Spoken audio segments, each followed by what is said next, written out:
Аз знам за случаи, когато ходих в Америка през 1998 година на 50-тият конгрес на Американското общество за натурална хигиена, създадено от Хърбърт Шелтън в 1948 година.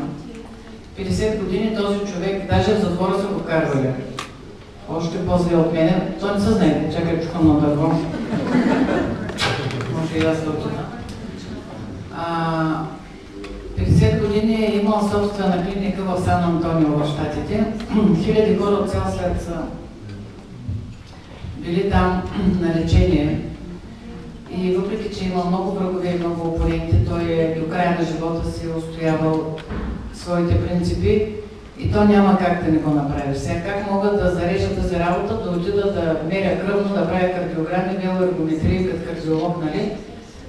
Да записвам шумове на сърцето, да предписвам на хората лекарства и да ги пращам на операции. Просто това един път, като се усетил благостта на това да работиш и да правиш на хората толкова много добро и на толкова много хора и да връщаш към живота толкова много хора, трябва да си абсолютно луд, да откачиш, за да се върнеш към това, което е било преди в работата ми като лекар. Там на това присъстваха корифеите на лечебното гладуване в света и който е най-възрастният с най-голям опит тогава лекар,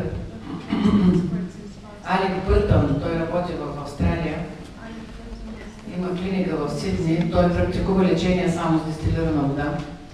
И когато аз го с дъщеря ми при мен бяхме и го интервюирахме, за да каже какво всъщност, кой е пациента, който най-дълго гладуване е провел при него.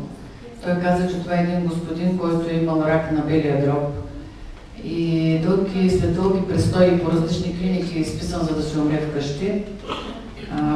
Ракът на белия дроб е причинил свиване на единият бял дроб към хилуса, поради пробив в плеврата и дроба се е прибрал така.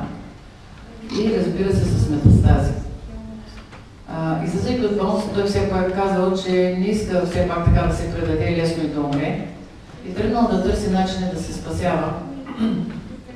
На книжния пазар намерил книгата на Хърбърт Шелтън, който тогава вече не е бил жив. И търсил клиника, в която да се практикува предписаното лечебно гладуване с дестилирана вода от Шелтън. И така стигнал до клиниката на Алек Бъртън. Той работи заедно с жена си, Нежела Бъртън. Казал, че има рак, че иска да гладува. Той е казал, ние с ракови заболявания не се занимаваме, защото знаете сега, ако тръгнат всички с рак да се лекуват, ще измрат повечето от тях, после този доктор пак той трябва да лежи в затвора, защото ще каже, ти си виновен. Никой от докторите, при които умират пациенти с рак масово, не лежи в болницата, защото им предписват химиотерапия, лъчетерапия, всякакви лекарства, всякакви операции се правят, се гавят с хората. Но това се приема за норма. Той тогава му е казал, че ако вие не поемете моето лечение, откажете, аз ще гладувам сам и ще правя на дестилирана вода гладуване. Но вие имате богат опит, вие бихте могли да ми кажете как да го направя по най-добрия начин. Ако двамата го правят, имам шанс да остана жив. Ако го правя сам, най-вероятно ще умра. Аз ще го направя, защото предпочитам да умра от глад, отколкото да умра от рак. След 83 дни на дестилирана вода, когато пациентът е останал кожа и кости и ха да умре от глад, ха да умре от рак, отново белият дроб се отваря и вече няма никакъв рак. Когато отишъл в болницата през старите си лекуващи лекари, те първо едва не получили инфаркт, като видят, че е жив все още и като го виждат пък е толкова слаб. И когато направили всички изследвания, се установило, че човека вече няма рак. Го попитали какво стана. Лекувах се с гладуване с дестилирана вода. Ха-ха-ха-ха! Случва се някой път човек да оживее след рак. В никакъв случай това не е за това, защото ти се гладувал. Казали другите доктори. Не казвам, че всеки може да се спаси, ако има рак, тежка форма, с метастази, напреднала форма, ако гладува. Аз също избягвам да лекувам пациенти, които имат рак. Разбира се, подаваме ръка на тези, които са си направили операция, всички терапии, които трябва, и в момента нямат метастази. Туморните маркери са нормални. Тези хора имат шанс да оживеят, нали? И ние на тях им даваме програма или лечебно гладуване, или природосъобразно хранене.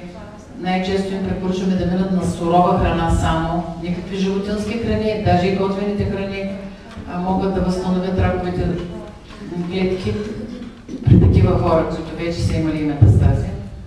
И затова ние им даваме най-добрата програма за тях. Сега кой ще направи, кой няма да я направи, вече оттам нататък всеки отговаря лично за себе си. Тези, които бяха с напреднала форма на рак с метастази, които аз не исках да лекувам, но те казаха така или иначе, ние ще го направим. Помогни не заедно да го направим, както този пациент е изнудил Бъртън. Аз забелязах, че тези хора, въпреки че починаха, имаха едно по-добро качество на живота, като бяха живи. Те нямаха никакви болки, не се налагаше да се бият инжекции с опияти.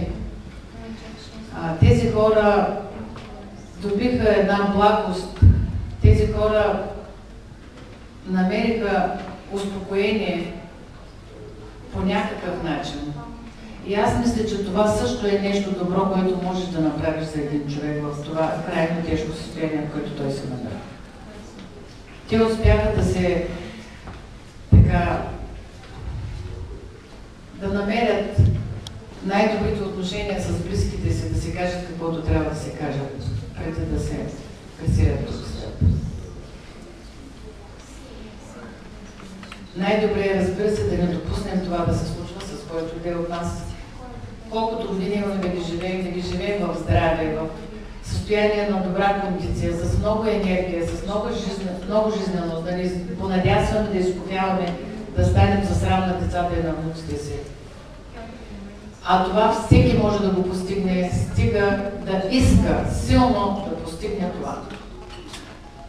Ето ви Кево, ето ви тази приятелка пациентка, ето всички, които са тук. Мисля, че когато човек иска да постигне нещо, може да го направи. Ето ви Глория. Вижте. Мислите ли, че не може да стане дебела 150 кила?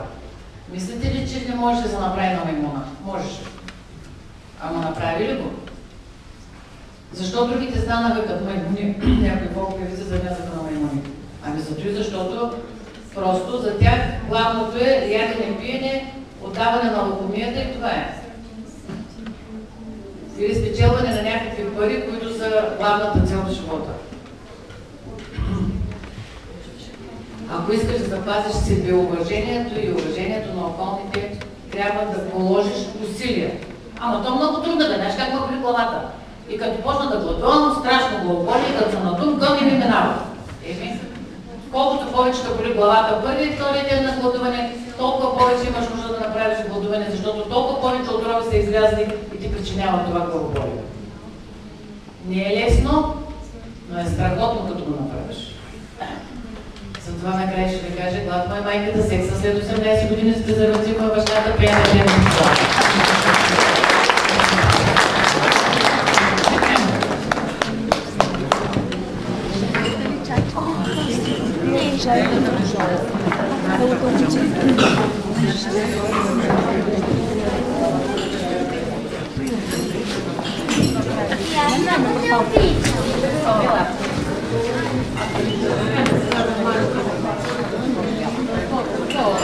Знам дали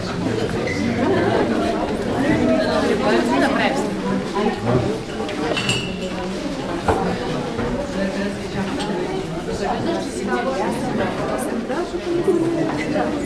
Зеле.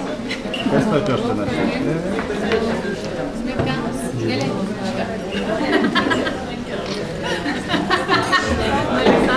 Жена му персонализм. Фишка.